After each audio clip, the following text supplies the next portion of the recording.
And talk about my journey and to talk about what I do right now.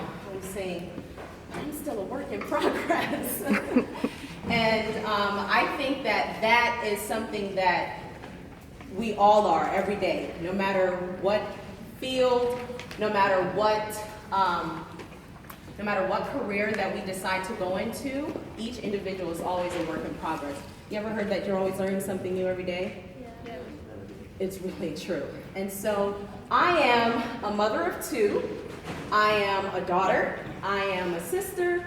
And I'm a writer. I'm a poet. I'm a singer. I'm a dancer. And right now I work as a program manager for the Salvation Army. So I'm going to tell you a little bit about my journey. So what's the, you guys are in high school, middle school, high school, middle school, high school? More so. Middle school, high school, middle school. Okay, so I'll start with middle school. I did not go to middle school because just like Chantel, I also was partially raised in Jamaica, and so I actually skipped middle school. So as much of an excitement as that would have been to not go to some grades, I had a hard time trying to adjust in school. Not that I didn't know the work, but I wanted to fit in because everybody was older than me, and I hated being younger than everybody else. And so I had to say, okay, I have to find a way to adjust and blend in with everyone. So I told everybody that I was 2 years older, and I had to let the lie ride all the way to graduation until I finally told the truth, which my friends then said, why didn't you just tell us your age to begin with? I don't know, because I thought you guys wouldn't accept me. And that wasn't true. And so throughout high school, very rebellious, didn't want to do my homework. One of the times my mom said to me, I don't understand what school you go to that doesn't give homework. Have any of you guys ever done that? They didn't give us homework, they didn't have homework. My mom said, no, your school gives homework. I'm going to your school, and guess what she said? Anyone want to guess? She didn't say I was grounded, but even worse, if that is such a thing. She said, I have to take every single book from school every day and bring it home. Those books are heavy.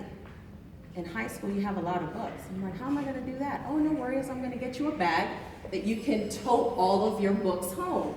Okay, what book bag has that? Mom, Jan Sport can only hold oh so many books. She decided to give me a luggage that I had to take to school, and I had to bring home every single book every day. Now, it's okay now, in this day and age, I don't know if it's cool now, but I know in the professional sector, it's okay to have like your laptop, your books, if you're going to a business meeting, it's okay to pull that. But picture this, in 1996, trying to pull your books to class in a suitcase. They started calling me stewardess. I worked for Air Jamaica. When did the next flight leave? I was like, what? This is embarrassing, all because I didn't do my homework. And it wasn't that hard. I just needed to go home and do my homework and turn it in. Anyway, needless to say, from that, I learned that, you know what, let me just start to put a little bit more effort. So because of that embarrassing moment, I decided to do my homework. And I'll tell you that the one semester that I tried my hardest, I actually got second honors. I was so happy. My whole family was proud of me. They were like, oh, this is great, this is wonderful. And it felt good to go into a special ceremony, and they call your name. They're like, Monique Allen. Yeah! So I got my certificate. It felt great. I was like, oh, this is just so beautiful because I put in the effort. The spotlight was on me. Oh my gosh, the allowance went up. I was like, this is the life. And then I reached the next grade level. And what do you think happened there? Why? Why do you think that? It does. So the effort that I put into the grade level before, I had to do even more the next time around. And then the next grade level, even more. And then, oh my gosh, college, even more. And so I realized in that moment that if I wanted to keep this up, that I really needed to push myself. And I didn't. I said, oh, I'd rather just be with my friends and just want to hang out. And back then, fashion was like a big thing. And it still is today. We want to go to school, we look nice. I don't know how nice we could look with wearing uniform. We all look the same, but you wanted your uniform to stand out more. So you want to wear sneakers that look good. And I'm like, oh, okay, Mom, there's these new sneakers that are coming out. I want to get these New Balance sneakers. Mom was like, I don't reward kids sneakers if they're not doing well in school. All right, let me try. So I studied really hard one day. I passed the test. I got my sneakers. I was really happy, but I wore those sneakers out so much that they wore down. So finally, another test came up. I didn't do well. And because each and every time, I wasn't getting, if I failed, I would really take it personal. I would look inward and kind of separate myself from my family, my friends, because I felt really down. I felt like such a failure because I didn't pass, or I felt like I did give my best, but then it didn't yield the results that I was looking for. So it didn't make me want to push anymore just because I failed like that one time. So needless to say, thank God, I was able to pass high school. And after that, all of my friends were like, Monique, which college are you going to? I don't know, because I wasn't really studying to get a good SAT score. My SAT scores were low. And I had no idea. So I'm like, okay, but if I go into a community college, I'm still gonna have to do the work, because just like you said, it gets harder. And sure enough, it did. So, long story short, I did go to Broward College, BC, woo! And I started there, but again, I wasn't really interested. I didn't have a vision. Have you guys ever heard of that? Having a vision of something that you want to achieve, something that you want to aspire for, but I didn't have one. When we were doing this exercise, I love to sing, I love to dance, but I wasn't really sure how I was going to channel that. I was like, okay, but this is what I like to do for fun. How am I going to make that as a profession? I've heard of the struggling artist. I don't know if you guys ever heard of that. Someone who is, they do well in artwork, but they're wanting to find ways how to get paid. And I'm saying, how am I going to get paid in singing? So Chantel talked about one time they went to R. Kelly. Well, there was a group called Jagged Edge. Me and my friends, we said that we wanna be singers. And we're gonna go to Tallahassee and we're gonna sing in this competition. And surely if we win, we'll get some money and we'll be on TV. This was like the life.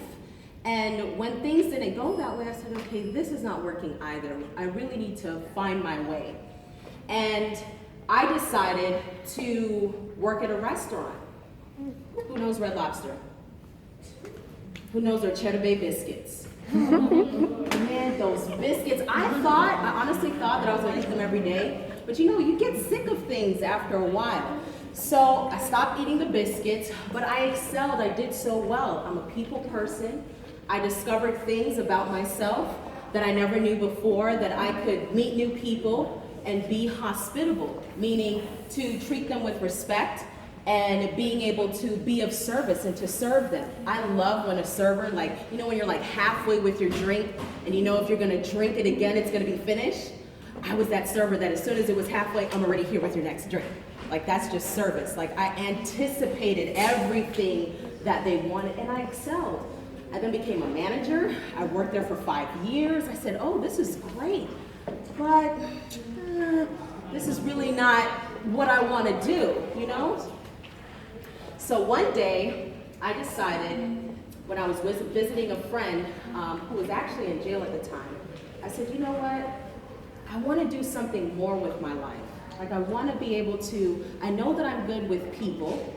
I know that I like helping people, but I'm really not sure how this is all going to come together. But I know if I start by going back to school, that'll be a good place. I've just heard over and over again, education is so important. My family believes in education. They talk about education. And I said, I have to go back to school. So I went back to school, and I didn't know what that was going to look like, what I was going to study. I liked writing, so I said, you know what? Let me study journalism. I studied journalism, and I was still navigating through life. I think a lot of times we feel like it just has to be this one thing. And we don't realize that God has given us so many talents. You're kind of like all over the place, and you're like, do I have to just only pick one? Or do I pick only these two? What should I do? But I realized that it's okay. I still love to sing and dance. I teach dance now. So it didn't really take me away from the things that I wanted to do. I just needed to walk, and he would lead me. As long as I put in the effort, I was going to be guided. So I did journalism, and then I decided, you know what, I want to counsel. And this is where my profession is on today. I eventually finished and got my associates in psychology. Santa Fe, whoop whoop. No, nobody knows. No? Okay. That's in Tampa, right? Oh, Gainesville. Okay. And then I got accepted into the University of Florida. I was so excited. Go Gators! Go Gators! Woo! So I was so happy. I said, oh, this is great. This is awesome. Because I took what Adam said, it became harder, but I started putting in the effort. I said, no, I really want this. Like, I'm gonna put in everything that I got, I'm gonna focus. And I did. I graduated with my bachelor's degree in sociology, so I wanted to work in social work. I want to help people who were like me, just trying to find their way through life and maybe had some misfortunes of either losing a job or who are on fixed income and they don't have enough money to pay their bills. Someone may be homeless. And I said, this is what I want to do. And the door would open up for me to work at a nonprofit at the Salvation Army. And I started working there in Gainesville, actually, where I was a secretary. I started working there, and then I said, you know what, I want to do something more. I don't want to stop here. I want to go and further my education even more. So I applied to Barry University, and there's where okay, I wasn't sure, the other two whoops wasn't working. All right, so I went to Barry, and I graduated with my master's as a marriage and family therapist. I said, oh, finally, great success. I have put forth the effort, and I've yielded the results that I was looking for. So I stand here today as someone who I was someone who, I didn't have it figured out. I wasn't sure, I don't know what I wanted to be. I liked so many things. I love to sing, I love to dance, and I'm not doing those things as a profession, but honestly, the doors would open up in that way. So right now, I am a program manager at the Salvation Army still, where in which I manage a program for individuals who are in poverty. So these are individuals who are living paycheck to paycheck. They work, people who are working, they work hard, but if something were to happen, like the car breaking down and they have to fix it, they don't have money then to pay for their rent or their mortgage. And so I actually manage a program in which we help individuals look at their current situation, look at their resources within their family and within the community so that they can better themselves and move forward. But just like you're here on today to, explore career planning and explore the things that you already have inside of you, this is what we're doing now at my job, to explore the things that they already have going for them. Maybe they're in a job where it's not something that they can move forward in. Maybe they should go back to school. So I'm actually working with individuals who don't even have their high school diploma. And these are people who are in their 60s, in their 70s. And they said, you know what? I gotta go back to school. Education is really important. And they're realizing that in their late 60s, in their late 70s. And you guys are in middle school and high school, and we were actually talking about this earlier, that we wish we had someone to tell us about these things now to push us forward. So these are the things that matter most, to discover what it is that we like to do, to listen to those that have come before us, because trust me, I wasn't trying to listen to my mom. Man, let me, I wanted to stub my toe myself. But it didn't get me, it just took me longer to do the things that I wanted to do, or to do the things that I was destined to do. And so I want to read for you all. I wrote a poem when I was finishing up my degree, and I'm also a poet, and I'm also a published poet. You see, when you tap into the things that matter most to you, that are your gifts, you'll be amazed at the doors that open up for you. And you really don't realize that until you just start walking and doors open up for you. And so this poem, this is not one of the poems that have been published, but this is a poem that speaks to that of getting an A. How many of you, if you don't get an A, you feel like, oh my gosh, what just happened? 1, 2, 3, 4, 5, 10. Okay, yes, that's many of us, right? And I remember when I was getting my degree, I literally went through my whole entire master's program, A's, straight A's. Because by then, I meant it and I wanted this degree. But then I got to group counseling, and for some strange reason, when I got that first B, I said, oh my gosh, a B? Oh, I think I'm gonna die. I didn't know what to do because it was a B. B is not an A, and I want an A. So this poem was given to me, and I hope you all will enjoy it. It's called the Grade A Poem. I discovered the art of achieving you.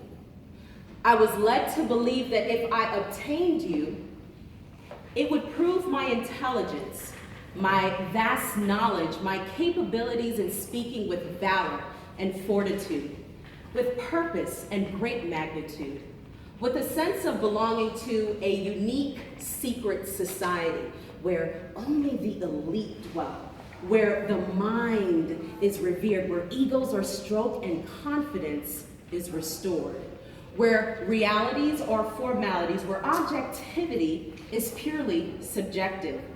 We were taught to believe in you, to believe in your power that only you can bestow, to believe that any other would be subpar, would be menial and degrading.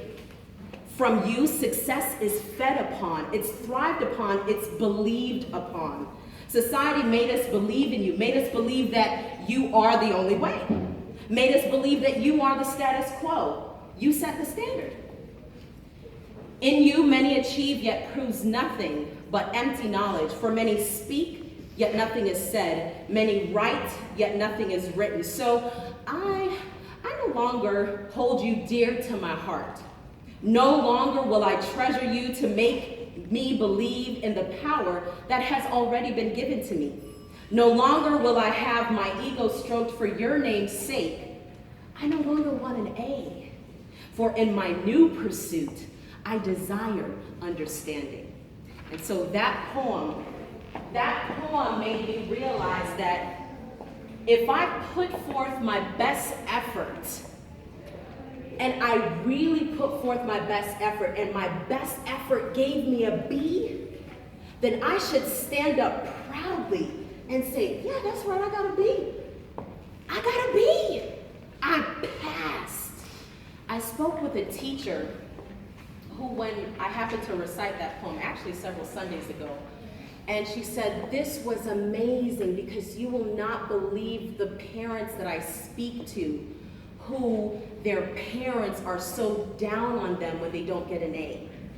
So I just want to encourage you that if you genuinely within yourself that you put forth your best effort and a B is what you get. I just got a C in microbiology, and I seed and danced my happy self around. I was so happy because, and I'll tell you why, it's not a C for slackness. There's a difference.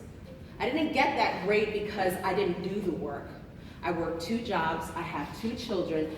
I bust my tail to get that grade, and I was so happy because I learned so many new things, and now I can really speak from a place of understanding. So it's not that I don't understand the material, it really was a hard course, but I truly gave my best effort. There's a difference. So today I stand before you as a wonderful therapist, a wonderful counselor that I speak to my clients on a day-to-day basis. I still teach dance, so I still get to be with youth on the weekend where I teach liturgical dance And I teach jazz and modern dance, and I sing. Ooh, do I sing? So even though I'm not on TV, and I'm not J-Lo, and I'm not, I don't know who's popular right now. But, I'm not B. I could try to dance like her, but I'm not like Beyonce, but I'm still doing the things that I love to do. So it didn't take me away from my goals. God honestly opened up the doors for me to do those things. And so I'm really grateful for this opportunity to speak with you all, and I hope that you all would glean something away from my speaking on today, that if you have a vision and you really put forth that effort, it surely will come to fruition. Thank you all so much.